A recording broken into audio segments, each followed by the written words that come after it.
ಎಲ್ರಿಗೂ ನಮಸ್ಕಾರ. Welcome back to Billi Kitchen and Blog. ಇವತ್ತು ಹಳ್ಳಿ ರುಚಿಯ ಮಟನ್ ಸಾರನ್ನು ಹೇಗೆ ಮನೆಯಲ್ಲೇ ಮಾಡೋದಂತ ತೋರಿಸ್ಕೊಡ್ತಾ ಇದ್ದೀನಿ. ತುಂಬ ರುಚಿಯಾಗಿ ಬರ್ತದೆ, ಮಾಡೋದು ಕೂಡ ಸುಲಭವಾಗಿ ಮಾಡ್ಕೋಬೋದು.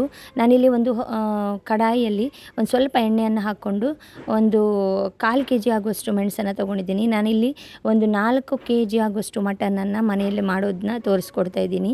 ಅಂದರೆ 4 kgಕ್ಕಿಂತ ಸ್ವಲ್ಪ ಜಾಸ್ತಿ ಇದೆ, ಅಷ್ಟು ಮಟನ್ ಇದೆ. ಅದನ್ನು ಹೇಗೆ ಮಾಡೋದು ಅಂತ ತೋರಿಸ್ಕೊಡ್ತಾ ಇದ್ದೀನಿ. ಇದಕ್ಕೆ ನಾನೊಂದು 1/4 kg ಆಗುವಷ್ಟು ಮೆಣಸನ್ನು ತೊಗೊಂಡಿದ್ದೀನಿ. ಬ್ಯಾಡಿಗೆ ಮೆಣಸಿನ್ಕಾಯಿ ಜಾಸ್ತಿ ಖಾರ ಇರಲ್ಲ, ಬಟ್ ಕಲರ್ ಚೆನ್ನಾಗಿ ಬರುತ್ತೆ. ಹಾಗೆ ಈ ಮೆಣಸನ್ನು ಚೆನ್ನಾಗಿ ಹುರ್ಕೋಬೇಕು. ನಾವು ಎಷ್ಟು ಚೆನ್ನಾಗಿ ಹುರ್ಕೋತೀವಿ ಅಷ್ಟು ಚೆನ್ನಾಗಿ ಸಾರು ಬರ್ತದೆ. ನಾವು ಮಸಾಲೆಗಳನ್ನು ಚೆನ್ನಾಗಿ ಹುರಿದಿಲ್ಲ ಅಂದರೆ ಸಾರು ಏನಿದೆ ಚೆನ್ನಾಗಿ ಬರಲ್ಲ. ಅದಕ್ಕೋಸ್ಕರ ನೀಟಾಗಿ ಹುರ್ಕೋಬೇಕು. ಇದನ್ನು ಹುರಿದಾದ್ಮೇಲೆ ನಾನಿಲ್ಲಿ ಒಂದಷ್ಟು ಕೊತ್ತಂಬರಿ ಬೀಜವನ್ನು ತೊಗೊಂಡಿದ್ದೀನಿ. ಕೊತ್ತಂಬರಿ ಬೀಜ ಕೂಡ ಹಾಗೆ ನಾನು ಒಂದು ಆಲ್ಮೋಸ್ಟ್ ಒಂದು ಕಪ್ಪಿನಷ್ಟು ಒಂದು ನಾರ್ಮಲ್ ಸೈಜಿನ ಕಪ್ಪಿನ ಅಳತೆಯಲ್ಲಿ ತೊಗೊಂಡಿದ್ದೀನಿ. ಇದನ್ನು ಏಕೆಂದರೆ 4ರಿಂದ 5 kg ಮಟನ್ ಇರೋದ್ರಿಂದ ಕೊತ್ತಂಬರಿ ಸ್ವಲ್ಪ ಜಾಸ್ತಿನೇ ಹಾಕಬೇಕಾಗತ್ತೆ. ಹಾಗಾಗಿ ನಾನಿಲ್ಲಿ ಒಂದು 3 ದೊಡ್ಡ ಟೇಬಲ್ ಸ್ಪೂನಿನ 3 ಟೇಬಲ್ ಸ್ಪೂನ್ ಆಗುವಷ್ಟು ಜೀರಿಗೆಯನ್ನು ತೊಗೊಂಡಿದ್ದೀನಿ.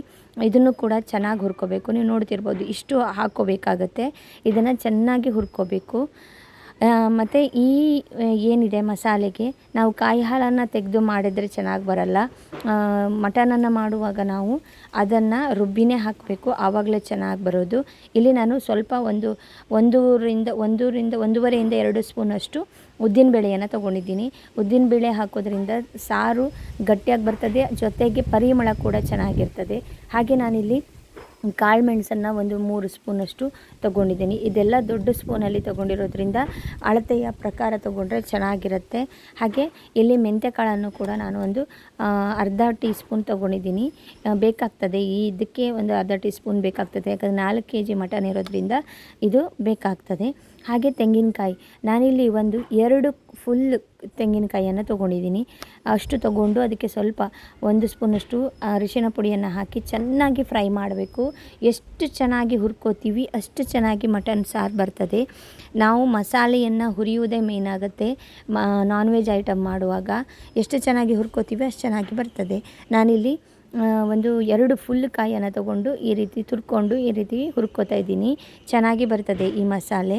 ಮತ್ತು ತುಂಬ ಈಸಿಯಾಗಿ ಮಾಡೋದು. ಮಟನನ್ನು ಬೇಯಿಸ್ಕೊಂಡು ಅಂದರೆ ಮಸಾಲೆಗಳನ್ನು ಹಾಕ್ಕೊಂಡು ಬೇಯಿಸ್ಕೊಂಡ್ರೆ ಅದು ಒಂದು 3ರಿಂದ 4 ವಿಷಲ್ ಆದರೆ ಸಾಕಾಗ್ತದೆ. ನಾನಿಲ್ಲಿ ಎಲ್ಲ ಹುರ್ಕೊಂಡಂಥ ಮಸಾಲೆಯನ್ನು ಗ್ರೈಂಡರ್ಗೆ ಹಾಕೋತಾ ಇದ್ದೀನಿ. ತುಂಬ ಚೆನ್ನಾಗಿ ನುಣ್ಣಗಾಗಬೇಕು ಮಸಾಲೆ. ನಾವು ಸುಕ್ಕ ಮಾಡುವುದಾದರೆ ಗಜಿಬಿಜಿಯಲ್ಲಿ ಕಡ್ದಿಟ್ರೆ ಸಾಕಾಗ್ತದೆ. ಬಟ್ ನಾನಿಲ್ಲಿ ಸಾರನ್ನೇ ಮಾಡೋದ್ರಿಂದ ಫುಲ್ ನುಣ್ಣಗಾಗಬೇಕು. ಗ್ರೈಂಡರ್ಗೆ ಹಾಕಿ ಬಿಡ್ತಾ ಇದ್ದೀವಿ, ಯಾಕಂದರೆ ತುಂಬ ನುಣ್ಣಗಾಗಬೇಕಾಗಿರೋದ್ರಿಂದ ಈ ರೀತಿಯಾಗಿ ಗ್ರೈಂಡರ್ಗಳಲ್ಲಿ ಹಾಕಿ ಆಲ್ಮೋಸ್ಟ್ ಒಂದು ಅರ್ಧ ಮುಕ್ಕಾಲು ಗಂಟೆ ಕಡಿದ್ರೆ ಚೆನ್ನಾಗಿ ಅದು ನುಣ್ಣಗಾಗತ್ತೆ ಅನ್ನೋ ಕಾರಣಕ್ಕೆ. ಚೆನ್ನಾಗೂ ಇರುತ್ತೆ, ಟೇಸ್ಟ್ ಕೂಡ ತುಂಬ ಚೆನ್ನಾಗಿ ಬರುತ್ತೆ. ಮಿಕ್ಸಿಯಲ್ಲಿ ಮಾಡಿದರೆ ಅಷ್ಟೊಂದು ಚೆನ್ನಾಗಿ ಟೇಸ್ಟ್ ಬರಲ್ಲ. ಗ್ರೈಂಡರ್ ಅಥವಾ ಕಲ್ಲಲ್ಲಿ ಕಡಿದ್ರೆ ಚೆನ್ನಾಗಿ ಬರುತ್ತೆ. ನಾನಿಲ್ಲಿ ಮಟನ್ ಬೇಯಿಸ್ಕೊಳ್ಳಿಕ್ಕೆ ಒಂದು ಸ್ವಲ್ಪ ತುಪ್ಪವನ್ನು ಹಾಕಿ ಅದಕ್ಕೆ ಮಸಾಲೆ ಪದಾರ್ಥಗಳನ್ನು ಹಾಕ್ತಿದ್ದೀನಿ. ಚಕ್ಕೆ, ಲವಂಗ, ಏಲಕ್ಕಿ, ಮೊಗ್ಗು, ಜಾಯಿಕಾಯಿ ಇವೆಲ್ಲವನ್ನು ಹಾಕಿ ಅದಕ್ಕೆ ನಾನೊಂದು 2 ಈರುಳ್ಳಿ, ದೊಡ್ಡ ಸೈಜಿನ ಈರುಳ್ಳಿ, ಹಾಗೆ ಒಂದು 10 ಬೆಳ್ಳುಳ್ಳಿ ಎಸಳುಗಳನ್ನು ಹಾಕಿ ಈ ರೀತಿಯಾಗಿ ಹುರ್ಕೋತಾ ಇದ್ದೀನಿ. ಚೆನ್ನಾಗಿ ಹುರ್ಕೋಬೇಕು. ನಾವು ಇದನ್ನು ಏನಿದೆ ಮಟನನ್ನು ಬೇಯಿಸ್ಕೊಳ್ಳಿಕ್ಕೆ ಅಷ್ಟೇ, ಮತ್ತೆ ನೀರುಳ್ಳಿಯನ್ನು ಹಾಕ್ಕೊಳ್ಳಿಕ್ಕಿದೆ. ಇದು ಮಟನ್ ಬೇಯಿಸ್ಕೊಳ್ಳಿಕ್ಕೆ ನಾವು ಮಾಡ್ಕೊಂಡಿರುವಂಥದ್ದು. ಹಾಗೆ ರುಬ್ಲಿಕ್ಕೂ ಕೂಡ ನಮಗೆ ಈ ರೀತಿಯಾಗಿ ಒಂದು ಫ್ರೈ ಮಾಡ್ಕೊಂಡಂಥ ಈರುಳ್ಳಿಯನ್ನು ಕೂಡ ನಾವು ಹಾಕ್ತೀವಿ ರುಬ್ಲಿಕ್ಕೆ. 1 ಈರುಳ್ಳಿ ಅಥವಾ 2 ಈರುಳ್ಳಿ ಸಾಕಾಗ್ತದೆ. ಜಾಸ್ತಿ ಈರುಳ್ಳಿ ಹಾಕಿದಷ್ಟು ಸಿಹಿ ಆಗುತ್ತೆ, ಹಾಗಾಗಿ ಹೆಚ್ಚೇನು ಹಾಕೋದು ಬೇಡ. ನಾವು ಮಟನ್ ಬೇಯಿಸುವಾಗ 2 ಈರುಳ್ಳಿ, ಹಾಗೆ ರುಬ್ಲಿಕ್ಕೆ 1 ಈರುಳ್ಳಿ ಸಾಕಾಗ್ತದೆ. ಮತ್ತು ನಾವು ಪುನಃ ಸಾರು ಕುದಿಸುವಾಗಲೂ ಕೂಡ ಮತ್ತೆ ಈರುಳ್ಳಿಯನ್ನು ಹಾಕಬೇಕಾಗತ್ತೆ. ಅದಕ್ಕೋಸ್ಕರ ನೋಡಿ, ನೀವು ನೋಡ್ತಿರ್ಬೋದು ಈ ರೀತಿಯಾಗಿ ಎಣ್ಣೆಯಲ್ಲಿ ನೀಟಾಗಿ ಫ್ರೈ ಆಗಬೇಕದು. ಎಷ್ಟು ಚೆನ್ನಾಗಿ ಫ್ರೈ ಆಗುತ್ತೆ ಅಷ್ಟು ಚೆನ್ನಾಗಿ ಒಳ್ಳೆಯದು. ಇಷ್ಟು ಇಲ್ಲಿ ಹಾಗೆ ನಾನು ಅದಕ್ಕೆ ಮಟನ್ ಬೇಯಿಸುವಾಗಲೇ ನಾನು ಟೊಮೊಟೊವನ್ನು ಹಾಕ್ಕೋತಾ ಇದ್ದೀನಿ. ಟೊಮೊಟೊವನ್ನು ಹಾಕೋದ್ರಿಂದ ಸಾರು ಚೆನ್ನಾಗಿ ಬರುತ್ತೆ, ರುಚಿಯಾಗಿ. ಅಂದರೆ ಒಂಥರ ಸ್ವಲ್ಪ ಹುಳಿ ಎಲ್ಲ ಚೆನ್ನಾಗಿರ್ತದೆ. ಹುಣಸೆ ಹುಳಿಯನ್ನು ಬೇಕಾದರೆ ಸಣ್ಣ ಪೀಸ್ ಹಾಕಿದರೆ ಸಾಕಾಗ್ತದೆ, ಯಾಕಂದರೆ ನಾವು ಆಲ್ರೆಡಿ ಟೊಮೊಟೊ ಯೂಸ್ ಮಾಡೋದ್ರಿಂದ ಅದು ಬೇಗ ಹಾಕಲ್ಲ. ಇಲ್ಲಿ ನಾನು ಮಟನನ್ನು ಅದಕ್ಕೆ ಹಾಕ್ಕೊಂಡು ಸ್ವಲ್ಪ ತಿರುಗಿ ಅದು ಕುದಿ ಬಂದ ಮೇಲೆ ವಿಷಲನ್ನು ಕ್ಲೋಸ್ ಮಾಡ್ತೀನಿ. ಅಲ್ಲಿವರೆಗೂ ಮಾಡಲ್ಲ. ಈ ರೀತಿಯಾಗಿ ಎಲ್ಲವನ್ನು ನೀಟಾಗಿ ಮಗ್ಚಿ ಎಷ್ಟು ಉಪ್ಪು ಬೇಕೋ ಅಷ್ಟು ಸೇರಿಸ್ಕೋಬೇಕು. ನೀಟಾಗಿ ಮಗ್ಚ್ಕೊಂಡು ಅಂದರೆ ಪಾತ್ರೆ ಸ್ವಲ್ಪ ದೊಡ್ಡದು ಅಂದರೆ ಅಗಲ ಪಾತ್ರೆ ಆದರೆ ಇನ್ನೂ ಚೆನ್ನಾಗಿ ನಿಮಗೆ ನೀಟಾಗಿ ಕಲಿಸ್ಲಿಕ್ಕೆ ಆಗ್ತದೆ. ನಾನು ಇಲ್ಲಿ ಕುಕ್ಕರ್ ವಿಜಿಲ್ ಮಾಡಿಸೋಬೇಕಾಗಿರೋದ್ರಿಂದ ಕುಕ್ಕರಲ್ಲೇ ಇಟ್ಟು ಈ ರೀತಿ ಫ್ರೈ ಮಾಡ್ಕೋತಾ ಇದ್ದೀನಿ.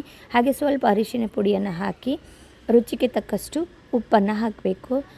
ನಾನಿಲ್ಲಿ ಕಲ್ಲುಪ್ಪು ಯೂಸ್ ಮಾಡೋದ್ರಿಂದ ಆಲ್ಮೋಸ್ಟ್ ನಾನು ಒಂದು ಹಿಡಿ ಆಗುವಷ್ಟು ಉಪ್ಪನ್ನು ಹಾಕಿದ್ದೀನಿ, ಯಾಕಂದರೆ ತುಂಬ ಇದೆ ಮಟನ್ನು, ಹಾಗಾಗಿ ಒಂದು ಹಿಡಿ ಆಗುವಷ್ಟು ಉಪ್ಪನ್ನು ತಗೊಂಡು ಇದನ್ನು ಸ್ವಲ್ಪ ಕುದಿಲಿಕ್ಕೆ ಬಿಡಬೇಕು. ಕುದಿಲಿಕ್ಕೆ ಬಿಟ್ಟು ನೋಡಿ, ನೀವು ನೋಡ್ತಿರ್ಬೋದು ಈ ರೀತಿಯಾಗಿ ಮಟನ್ ಚೆನ್ನಾಗಿ ಬೇಯುತ್ತೆ. ಒಂದು 4 ವಿಷಲ್ ಸಾಕಾಗ್ತದೆ. ಎಳೆ ಮಟನ್ ಆಗಿರೋದ್ರಿಂದ 4 ವಿಷಲ್ ಸಾಕಾಗ್ತದೆ. ಇಲ್ಲ ಅಂದರೆ ಸ್ವಲ್ಪ ಇನ್ನೊಂದು 2 ವಿಷಲ್ ಎಕ್ಸ್ಟ್ರಾ ಹಾಕ್ಕೊಂಡ್ರೆ ಸಾಕು.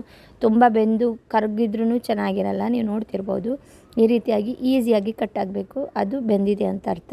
ಇಲ್ಲಾಂದರೆ ಒಂಥರ ಆಗುತ್ತೆ.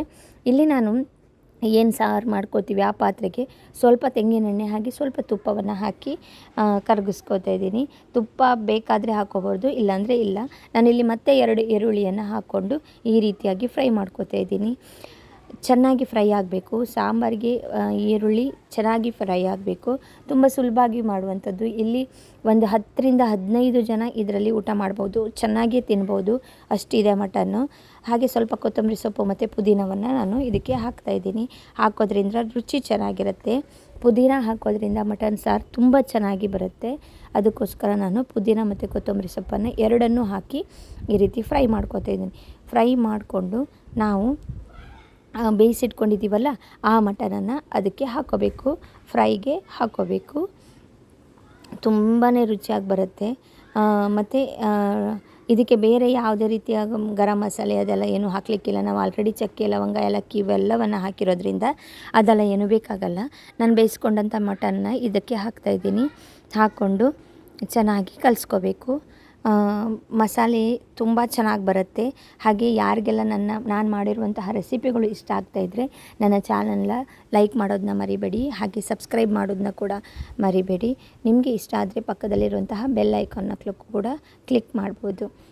ಯಾಕಂದರೆ ನೋಟಿಫಿಕೇಷನ್, ನಾನು ರೆಸಿಪಿಯನ್ನು ಬಿಟ್ಟ ತಕ್ಷಣ ನಿಮಗೆ ನೋಟಿಫಿಕೇಷನ್ ಬಂದು ತಲುಪ್ತದೆ. ಅದಕ್ಕೋಸ್ಕರಾಗಿ ನಾನು ನೋಡಿ ಇಲ್ಲಿ ಮಸಾಲೆಯನ್ನು ಎಲ್ಲವನ್ನು ಹಾಕಿದ್ದೀನಿ. ಹಾಕಿ ಈ ರೀತಿಯಾಗಿ ಮಿಕ್ಸ್ ಕೊಟ್ಟು ಚೆನ್ನಾಗಿ ಕುದಿಸ್ಕೊಂಡ್ರೆ ಮಟನ್ ಸಾರು ರೆಡಿ ಆಗುತ್ತೆ.